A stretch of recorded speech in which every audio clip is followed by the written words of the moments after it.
actually had noticed these little books I was making.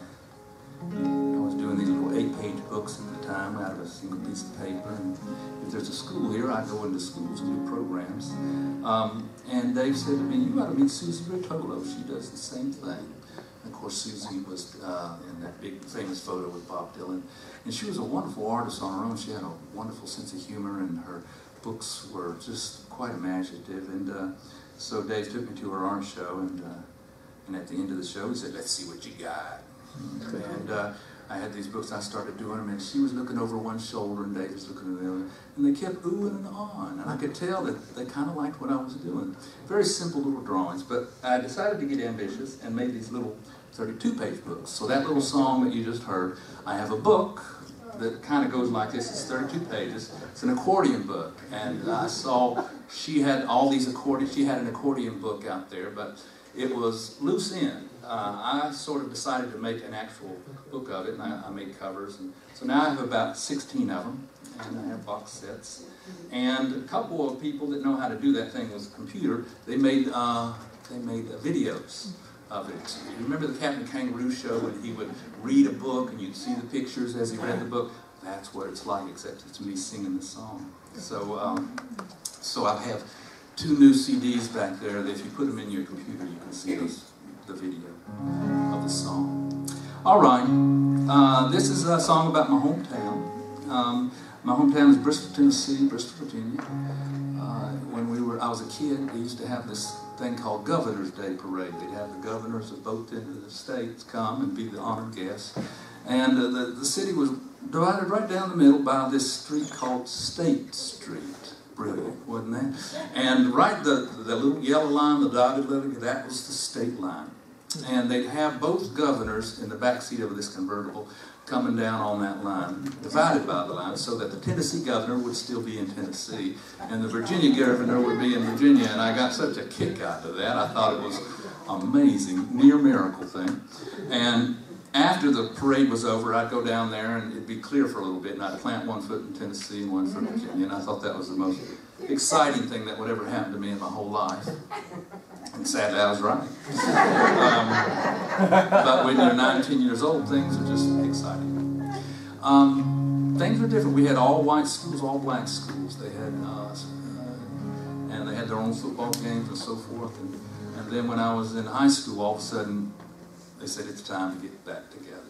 And so we had an easier time with a lot of places in the South. But I remember our football coach went to the Kiwanis Club, and I said, "Dad, what'd you ask the football coach?" And he said, "Well, mostly we wanted to know if the black players would help you beat Kingsport this year."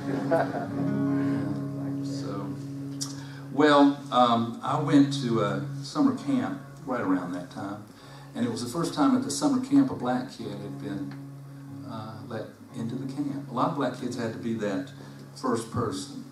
It wasn't just the famous baseball players for the Dodgers and so forth. It was just regular kids that had to be the first one. And he wasn't in my cabin. I wish I had been in his cabin.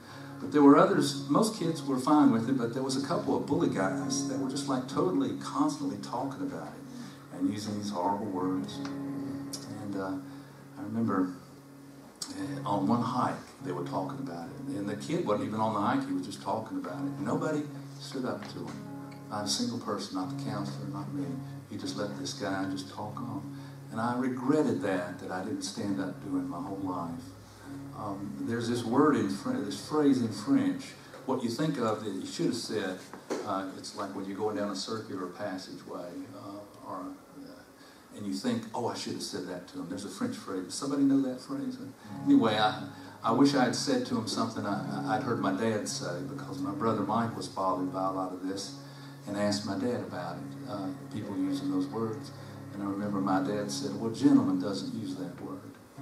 And I wish I had said on that hike to that turn, I wish I'd turned to him and said, "A gentleman doesn't use that word." I wish I'd done that. He probably would have hit me. He was a big guy. But I didn't. I was a coward just like everybody else. But it's affected my whole life, because every time something else comes up, if I have a situation where I should speak up, I try to speak up. So in my hometown, there was a Klan march in the 1980s. I could hardly believe it. here I was in New York, all this stuff was going on, and there was a Klan march in my hometown. And I started remembering how things were. So I wrote this song. In 1963, in my hometown, Bristol, Tennessee, sitting on my mother's knee, watching Amos and Andy on TV. Amos and Santa Claus on Christmas Eve, a little girl was tugging at his sleeve, singing, I have a doll my own color, please. He said, honey, you can make believe. Just then came a call on the telephone. It was the mayor, asked if my daddy was home. This was for his ears alone. Mom and me listened on the second phone. Mayor said, freedom riders are on their way. They'll be here by Christmas Day. Our laws they vowed to disobey. 'Cause our school's as wide as the Milky Way. Well, now we're really in a fix. Can't let them show us up like country hicks. Once we let the races mix, it's goodbye Jim Crow politics. First it's 40 acres and a mule, then they want to swim in our swimming pool. Pretty soon they'll be wanting to go to school, where we were taught the golden rule. Imagine them telling us how to live. Imagine them telling us how to live. We're number one in America, number one in America. Beat the drum for us and overcome in Birmingham. Oh, to be number one in America.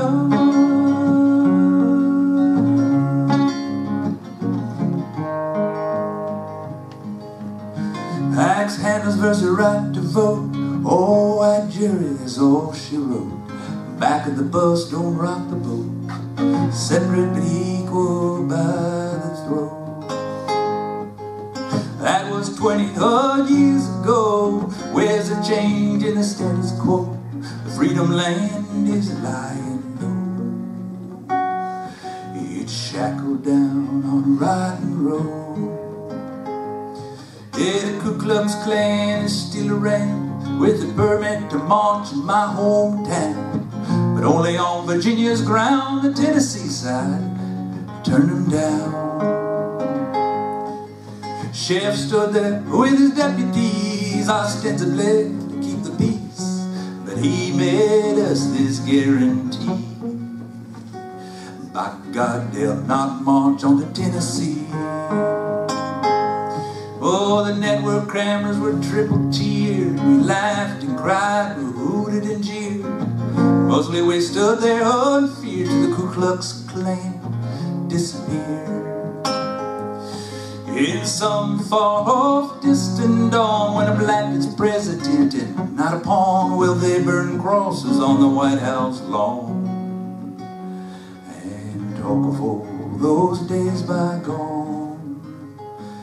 Imagine them telling us how to live.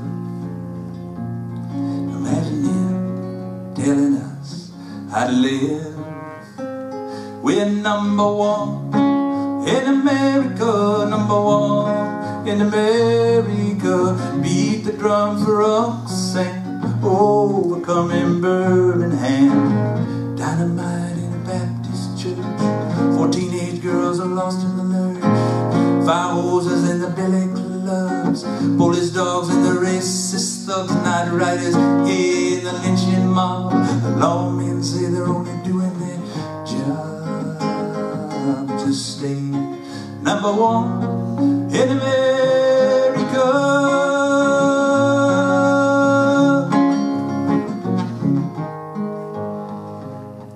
Last Christmas Eve at the Kmart store, a white family there, they was dirt poor. Father said, kids, pick one toy, no more, even though we can ill afford. I watched his son choose a basketball. The oldest girl, creosote shawl. The littlest girl chose a black-skinned doll, and she held it to her chest and all. I watched to see how they'd react, since they were white and the doll was black. But the mom and dad were matter of fact. They just checked to see if the doll was correct. So may you make a rebel stand, where black and white go hand in hand, until they reach the freedom land, where the lion lays down with the lamb. Oh, number one in America, number one in America, beat the drum for us and overcoming Birmingham. Dynamite in a Baptist church, 4 teenage girls lost in the lurch, fire hoses in the billy clubs, police dogs in the racist thugs turned back the clock to Little Rock, bought and sold on the auction block, night riders in the luncheon mob. Lawmen say they're only doing their job to stay number one in America.